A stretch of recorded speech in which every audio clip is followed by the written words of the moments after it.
Yun, so guys, andito na nga tayo para ipakita sa inyo kung paano ikabit itong visor at itong spoiler natin. So, andito na tayo sa ating setup.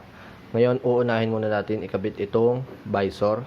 Ito muna ang visor natin para hindi magpagewang-gewang yung ating ating helmet. Okay lang dyan, ibaba yung helmet natin dyan kasi hindi naman ito magasgas.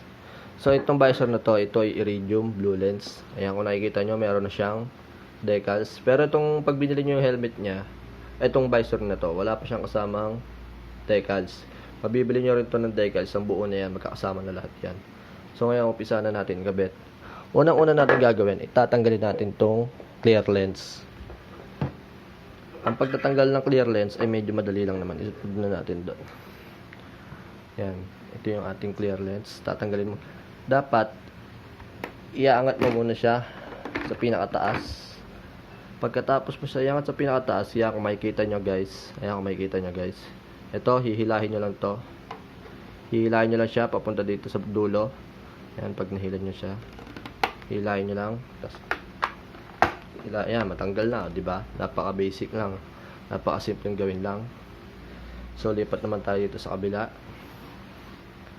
Itong kabila na to. Ganun din. Dapat nakaangat din. Tapos, ayan. Nakapokus ba? Ito. Hihilahin mo lang ulit ito pababa. At yan, then yan. Tanggal na guys. Kung makikita nyo, tanggal na yung ating clear lens.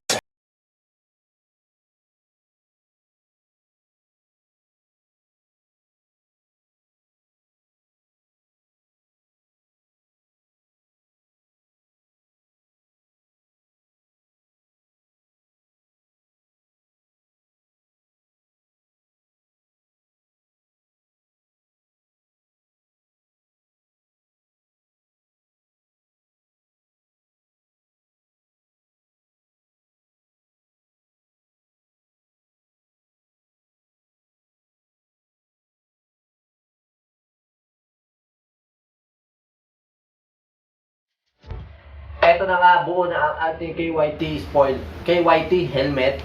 Kaya kung nakikita nyo, buo na siya. Napakaangas na niya, di ba? So, ayan, kompleto na siya with spoiler na siya and visor.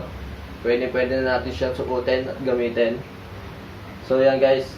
Kung nagustuhan nyo ang ating video tutorial, huwag kayo mag-atubali na i-subscribe yung ating channel at click yung bell button below para sa mga susunod nating video. Medyo pinagpawisan ako doon kasi naghanap pa ako ng double-sided tape. So pwede na natin ito suotin para makita nyo po na yung sobrang kisig ng ating KYT helmet.